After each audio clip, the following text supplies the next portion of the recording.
आप देख रहे हैं फानूस टीवी। खबर उत्तर प्रदेश के सहारनपुर से है। आपको बता दें कि भीम आर्मी सुप्रीमो चंद्रशेखर आज़ाद उर्फ रावण पर पिछले दिनों कुछ अज्ञात युवकों ने ताबड़तोड़ फायरिंग करते हुए उन्हें घायल कर दिया था। उसके बाद उनको देवबंद अस्पताल में भर्ती करा गया। उसके बाद वहाँ से उनको सहारनपुर ले जाया गया। सहारनपुर अस्पताल से डिस्चार्ज होने के बाद प्रेस से मुखातिब होते हुए चंद्रशेखर आज़ाद ने उत्तर प्रदेश सरकार पर गंभीर आरोप लगाते हुए कहा कि सरकार नहीं चाहती कि कोई अपने हक के लिए लड़े, लेकिन हम अपने हक के लिए संविधान के अनुसार लड़ते रहेंगे और जब तक लड़ते रहेंगे जब तक सांसें बाकी हैं।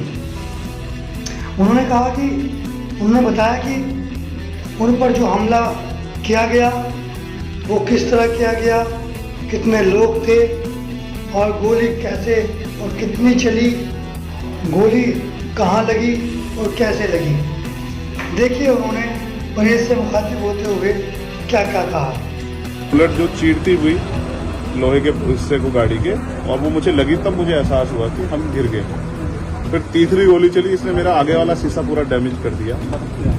चौथी गोली पे मैं नीचे हो गया, जो गोली आपने देखा कि वो सीधी उसमें लगी। अगर मैं नीचे ना होता तो वो मेरी छाती के आर पार चली जाती।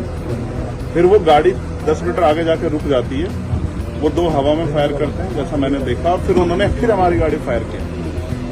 वो गाड़ी के वो फायर जो है गाड़ी के नंबर प्लेट पे लगी। मेरा यह मानना है उनको ऐसा लगा होगा कि हमने जो काम करने आए थे वो कर दिया, अभी मर गया शायद, जैसा पहले कई घटना में हो। फिर वो शायद सरेंडर करने के मूड में, लेकिन जैसे ही मनीष ने गाड़ी को मेरे घर से यू टर्न लिया, उनको समझ आया कि जिंदा है, तब वो वहाँ से भाग गए। हमने पुलिस को बताया कि ये गाड़ी का नंबर है, फिर उन्होंने उसको इंक्वायरी किया। पुलिस के अच्छे अधिकारी यहाँ हैं, उम्मीद है वो अच्छा काम भी करेंगे। लेकिन ये स्पष्ट हुआ कि अपराधियों में कोई डर है नहीं। कितने लोग थे? 3 लोग। 2 लोग असले से हमला कर रहे थे, एक व्यक्ति गाड़ी चला रहा है। चंद्रशेखर जी, कोई थ्रेट कॉल आया हो आपको इससे पहले, कोई धमकी?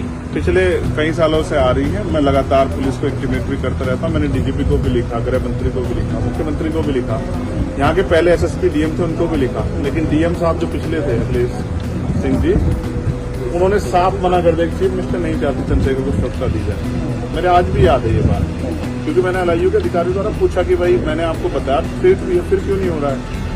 तो उन्होंने कहा भाई ये सरकार का मामला, सरकार चाहे तो दे सकती। तो मैं चाहता हूँ मुख्यमंत्री इंतजार कर रहे हैं कब चंद्रशेखर मरे, उनका काम आसान है। लेकिन उनको ये नहीं पता कि गरीबों की, कमजोरों की, शोषितों की बात करने वाला चंद्रशेखर इतनी आसानी से उनकी रास्ते में से नहीं है। अच्छा, अतीत अच्छा जैसा हुआ वैसे ही कुछ छोड़ने वाला था, ऐसा आपको लगता है?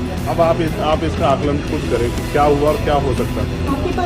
एक और बात, मुझे ऐसा लगता है कल की घटना के बाद, इतने बड़े उसके बाद भी अगर मैं सुरक्षित हूँ तो हमारे संतों गुरुओं महापुरुषों का आशीर्वाद, हमारी करोड़ों बहनों माताओं का आशीर्वाद, बुजुर्गों का मेरे पास है। और मैं जो जिम्मेदारी मैं लेके मैदान में आया हूँ, बाबा साहब अम्बेडकर, मानव काशीराम साहब, सदगुरु रविदास जी का जो बेगमपुरा राज का सपना है, मानवता के राज का सपना है, संविधान को लागू कराने का है, इन वर्गों को अधिकार देने का है। जब तक वो पूरा नहीं होगा मैं कहीं जाने वाला नहीं। वो मीरपुर में छोड़कर अपराधी भाग जाते हैं, तो कुछ और बता रहे थे उसको कहानी को देने की। हो सकता है वो चाहते थे जो गुर्जरों और दलित समाज में एकता बनी है वो एकता टूट जाए, ये होगा ही नहीं कभी। ठीक है, ये नहीं हो सकता।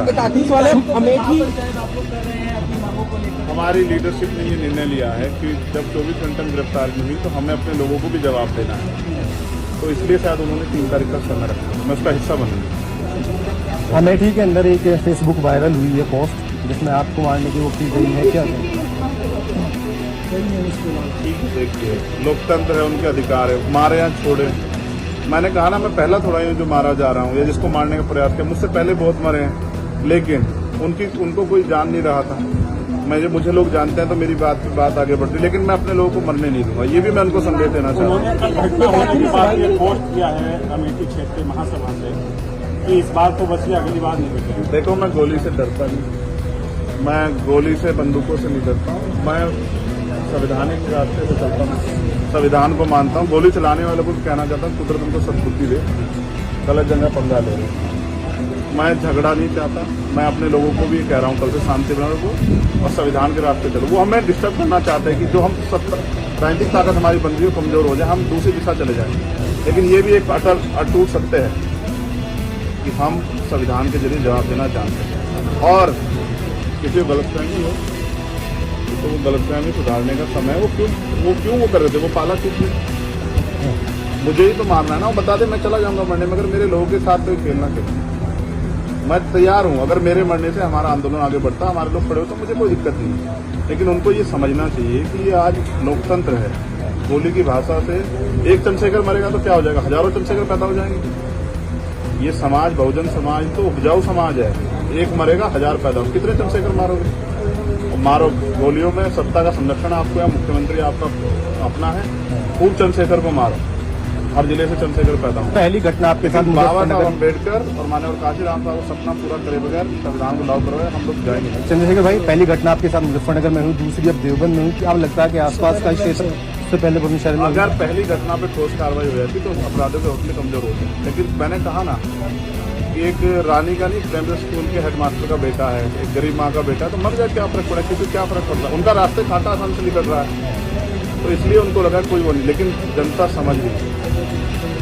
मेरे एक एक खून का जवाब मेरे लोग जो है ना मुझे संरक्षण देके देंगे। एक आखिरी सवाल और सबक सिखाएंगे भारतीय जनता पार्टी की सरकार को, जिसके अब संरक्षण में गुंडे पड़ रहे हैं। एक आखिरी सवाल है, क्या ये पॉलिटिकल अटैक था आपको लगता है? पुलिस जांच कर रही है कि मेरे मरने से किसको फायदा हो सकता है, कौन मुझे चाहता मैं मर जाऊं। पुलिस जांच कर रही है, मुझे उम्मीद है पुलिस फेर जांच करके कोई मैनिपुलेट करके नहीं, सही जवाब देगी कि उन्होंने ऐसा क्यों किया। चंद्रशेखर का जो कद बढ़ रहा है देश के अंदर, कई मुख्यमंत्रियों ने भी अब ट्वीट किया है, ओवैसी ट्वीट कर रहे हैं, कहीं और कर रहे हैं, तो इस चीज को क्या ये लगता है कुछ भी गलत होगा तो लोग बोलेंगे।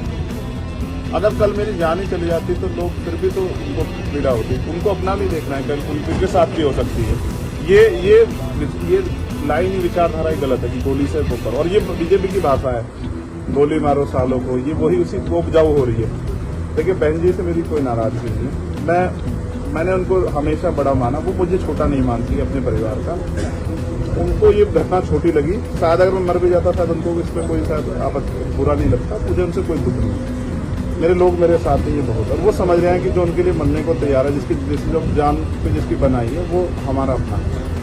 मेरे लोग मेरे साथ खड़े होंगे, मैं लगभग सभी दलों के लोग आपसे मिलने आए हैं, कैसा देखते हैं? क्या नहीं, मैं उनका भाजपा के भी विधायक आए हैं? मैं कह रहा हूँ बस सबका धन्यवाद करता हूँ, मगर ये है मैं ये प्रयास करूंगा कि भविष्य में ऐसा किसी के साथ ना, इसलिए लॉ एंड ऑर्डर की कानून व्यवस्था अच्छी होनी चाहिए, मुख्यमंत्री उस पर ध्यान देना चाहिए। बात चंद्रशेखर की नहीं है, बात इस प्रदेश में हो रही हजारों बहनों के साथ जो अस्मतें लुट रही है, हर महीने रेप हत्याएं हो रही हैं, लोगों की जान जा रही है, सब उन पर वो करता है।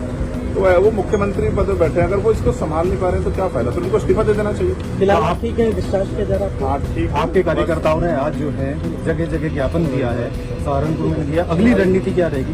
कोई रणनीति नहीं, पार्टी के सीनियर लीडर जो तय करेंगे हम लोग उस पर काम करेंगे। और दूसरा, मेरे पीठ में जहाँ गोली लगी है वहाँ ड्रेसिंग जारी है, ठीक है, पहले से आराम है, बस एक जलन और घाव है, जख्म वो तो है ही, सांस लेने में दिक्कत थी, बीपी जो है फ्लक्चुएट हो रहा था, फ्लक्चुएट अप डाउन हो रहा था, वो ठीक है पहले।